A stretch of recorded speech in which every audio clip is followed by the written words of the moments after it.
Le monde spirituel est aussi réel que le monde dans lequel nous vivons. Il y a autant d'êtres célestes, des anges de Dieu et aussi des anges déchus invisibles autour de nous, qu'il serait impossible de les compter. Et ils interfèrent dans notre quotidien de manière beaucoup plus directe que nous pouvons imaginer. Après tout, qui n'a pas un témoignage à raconter d'une délivrance reçue de Dieu? Ce sont certainement les anges du Seigneur qui ont protégé votre vie. En même temps, nous savons que les anges déchus, qui sont en réalité des démons, tourmentent les gens, les entraînent dans les vices, le péché et une vie de destruction. Et bien que cela soit très mystérieux, après tout, nous ne voyons pas souvent les choses qui se passent dans le monde spirituel.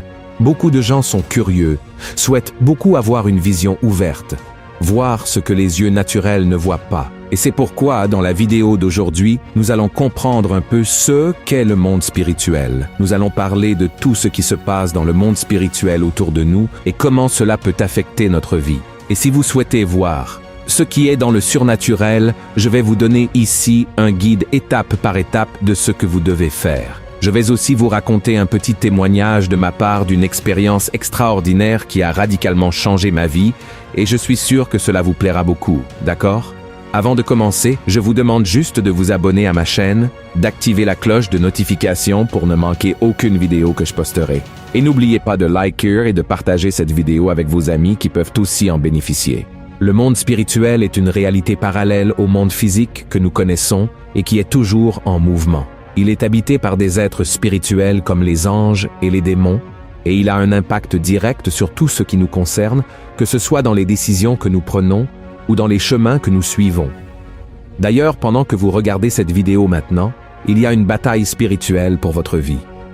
Dans la Bible, dans Éphésiens 6, 12, l'apôtre Paul nous avertit que notre lutte n'est pas contre la chair et le sang, mais contre les principautés et les puissances dans les régions célestes, ce qui montre l'importance d'étudier cette réalité spirituelle. Sinon, nous serons influencés et pourrions même être détruits par les forces maléfiques qui y existent. C'est pourquoi je suis ici pour vous dire que le monde spirituel existe, parce que cela nous aidera à comprendre notre but ici sur Terre et à prendre les meilleures décisions. Après tout, la Bible enseigne que notre vie terrestre n'est qu'une partie de notre existence éternelle. En d'autres termes, notre vie physique dépend du spirituel. Et c'est pour cela qu'à certains moments, Dieu a permis que des hommes de la Bible voient le surnaturel de manière détaillée. Il voulait que son peuple comprenne les grandes choses qui se passaient ou qui allaient encore se passer. Par exemple, dans le chapitre 7 du livre de Daniel, le prophète raconte qu'il a eu une vision intrigante du monde spirituel, où il a vu 4 bêtes représentant de grands empires qui ont marqué l'histoire de l'humanité. Dieu a permis qu'il ait cette vision pour montrer les royaumes qui surgiraient et tomberaient ensuite du pouvoir. D'abord, Daniel a vu un lion avec des ailes d'aigle. Cet animal symbolisait l'empire babylonien, connu pour sa grandeur et sa rapidité à conquérir des territoires. Les ailes d'aigle montrent cette rapidité, et plus tard, les ailes sont arrachées, représentant un ralentissement de l'empire. La transformation du lion, pour avoir un cœur humain, suggère un changement de leadership pour être plus humain et moins injuste, ce qui s'est produit lorsque Nabuchodonosor a connu la puissance de Dieu. Ensuite, Daniel a vu un ours représentant l'empire médo-perse. La position de l'ours se levant d'un côté montrait qu'une partie de l'empire était plus forte que l'autre.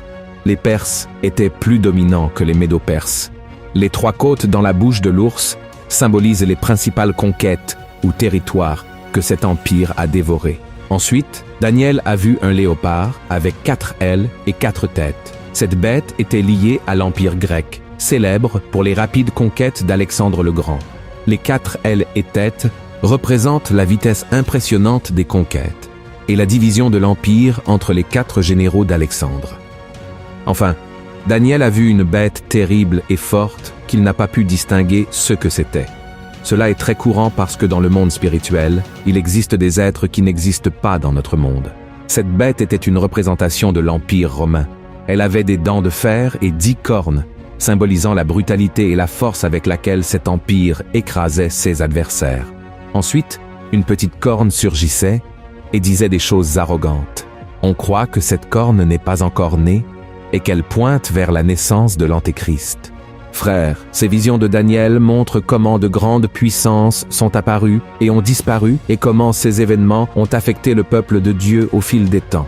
C'est une partie de la Bible remplie de symboles et de significations. Je sais que ce n'est pas facile de tout comprendre, mais c'était une manière pour Dieu de révéler de manière didactique tout ce qui allait encore se passer. Et en plus de Daniel, d'autres prophètes, comme Ézéchiel, ont également eu l'Esprit de Dieu dans leurs expériences grandioses, merveilleuses. Ézéchiel, par exemple, a eu l'honneur de voir le trône de Dieu avec des détails impressionnants. Il a vu 4 créatures incroyables, chacune avec 4 visages et des ailes, représentant la capacité de Dieu à être partout. Selon la vision, ces créatures sont accompagnées de roues brillantes et pleines d'yeux, qui symbolisent que Dieu voit tout. Et au-dessus de ces créatures, il y a une sorte de plateforme brillante, comme un ciel de cristal. Et sous cette plateforme se trouve le trône de Dieu, qui semble fait d'une pierre précieuse bleue. Assis sur le trône, il y a une figure qui ressemble à un homme, brillant intensément avec des lumières rappelant un arc-en-ciel. Cette vision impressionnante montre la puissance et la gloire de Dieu, touchant profondément Ézéchiel et le préparant pour la tâche de porter des messages importants à son peuple. C'est pourquoi je veux que vous compreniez que chaque fois que Dieu donne une vision, quand il permet que nous voyions le monde spirituel, c'est dans un but précis. Et quand nous parlons de vision du monde spirituel, nous ne pouvons pas non plus omettre l'apôtre Jean, qui a reçu la vision la plus importante de toutes, celle de la fin des temps, du retour de Jésus, du jugement final et de l'établissement de la Nouvelle Jérusalem. Tout ce que Jean a vu a été enregistré dans le livre de l'Apocalypse et sert de promesse de restauration, un message d'espoir pour nous chrétiens. Mais il est important que vous sachiez que les visions spirituelles ne sont pas restées dans le passé. Aujourd'hui encore, de nombreuses personnes voient des choses de ce monde parallèle et leurs témoignages sont percutants. Je me souviens que je traversais un moment très difficile dans ma vie et je demandais à Dieu quel appel il avait pour moi. C'est alors que Dieu a utilisé la bouche d'une prophétesse et Dieu a commencé à me parler à travers elle. À ce moment-là, Dieu a dit que je serais pasteur, que je prêcherais à des foules au Brésil et en dehors du Brésil. Et c'est alors qu'un ange est apparu devant moi et c'était la plus belle chose que j'ai jamais vue dans ma vie. Il a mis une couronne sur ma tête et à ce moment-là, Dieu m'a dit que dans cette couronne, il y avait beaucoup et beaucoup de pierres précieuses qui seraient les vies que je gagnerais pour le Seigneur. Frères, ce fut une expérience marquante, et si je n'avais pas été en train de prier en langue à ce moment-là, peut-être que je n'aurais pas supporté. Le don des langues à ce moment-là a servi à m'édifier et à me donner la force de supporter, peut-être, cette grande gloire que j'ai vue. En même temps, j'ai entendu beaucoup de récits de personnes disant qu'elles ont vu des choses désagréables. J'ai entendu, par exemple, des gens dire qu'ils voyaient des singes sur les épaules des gens, comme une sorte d'oppression spirituelle. Dieu a permis que la personne voie cela pour qu'elle prie pour cette personne qui était opprimée. Et si vous traversez un type d'oppression, n'ayez pas peur, ne désespérez pas. Remettez simplement votre vie à Jésus. Repentez-vous de vos péchés. Et la Bible dit que Dieu enverra des anges pour protéger ceux qui hériteront du salut. Frères, en outre, il est très courant de voir des gens dire qu'ils ont vu des serpents dans le monde spirituel, des araignées. Tout cela représente le diable. En effet, beaucoup de gens disent qu'ils ont vu des chiens très grands, des chiens féroces, et chaque fois que cela se produit, c'est l'œuvre de l'ennemi, d'accord? Ce n'est pas l'œuvre de Dieu, parce que Dieu est un Dieu de paix, un Dieu d'harmonie, un Dieu qui ne cause ni peur ni panique chez les gens. Et c'est pourquoi je vous ai dit que nous sommes au milieu d'une bataille spirituelle. Nous devons mettre l'armure de Dieu pour nous protéger contre les attaques spirituelles. Et croyez-le ou non, frères, savez-vous qui sont les personnes qui ont ces visions de créatures maléfiques dans le monde spirituel? Ce sont généralement celles qui, dans le passé, ont eu une sorte d'implication avec l'occultisme, le spiritisme, la magie noire et même le saint. Et maintenant, elles se sont converties et marchent avec Christ. Et alors, que se passe-t-il? Dieu profite d'une porte que le diable a ouverte dans le monde spirituel pour cette personne dans le passé, pour qu'elle soit une lumière et une bénédiction dans la vie des autres personnes. Mais il y a une chose qui doit être très claire. Frères, la vision du monde spirituel ne se produit pas tout le temps. Méfiez-vous des gens qui disent voir des anges partout, que Dieu révèle des choses tout le temps, car cela n'arrive pas. Cela n'arrive pas. Nous devons comprendre que lorsque nous lisons dans la Bible quelque chose, un récit spirituel, cela peut avoir eu lieu après une longue période. Lorsque vous lisez le livre des Actes, par exemple, vous voyez Dieu permettre l'apparition d'un ange à Pierre, mais jusqu'à ce que la prochaine vision céleste se produise, généralement des jours, des semaines ou des mois se sont écoulés. Dieu ne se révèle pas tout le temps parce qu'il veut que nous apprenions à agir par la foi, d'accord? Et même si nous voyions toutes les choses dans le monde spirituel, nous serions perdus. Si nous avions la vision spirituelle tout le temps, nous serions perturbés par tant de visions et cela nuirait à nos relations et même à notre marche avec Dieu. Alors ces visions, ces événements ne se produisent pas tous les jours ou sans sens.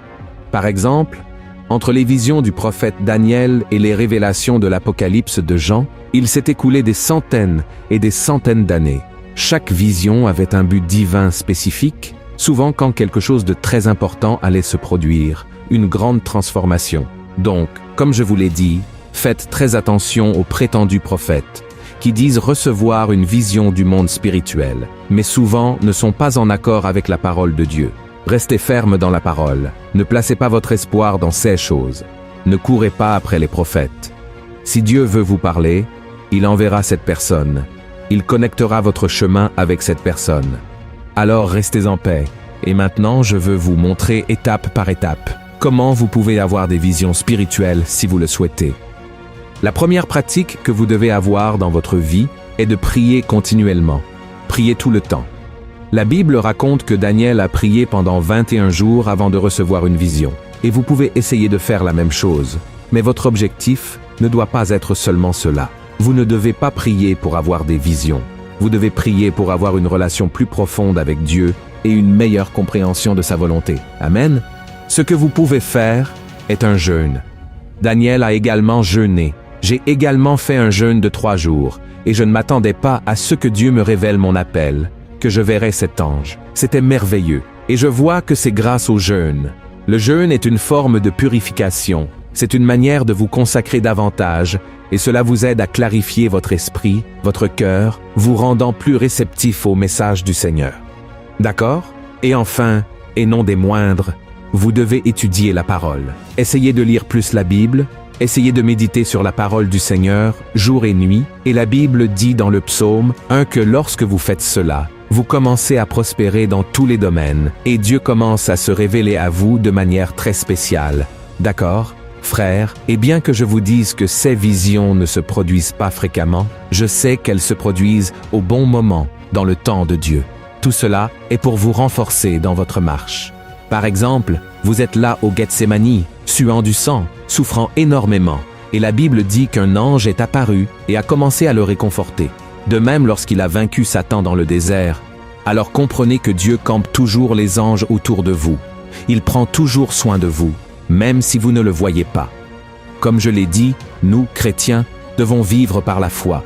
Nous devons faire confiance au Seigneur avant tout et ne pas mettre notre confiance dans l'homme, mais chercher en Dieu la véritable, la première révélation qui est déjà dans sa parole. Et à travers la prière, Jésus ouvrira vos yeux et vous fera comprendre tous les chemins et plans qu'il a pour votre vie. Amen. Si vous avez aimé ce message, partagez-le avec vos amis et votre famille et abonnez-vous à ma chaîne. Que Dieu vous bénisse puissamment et je vous attends dans la prochaine vidéo. Amen.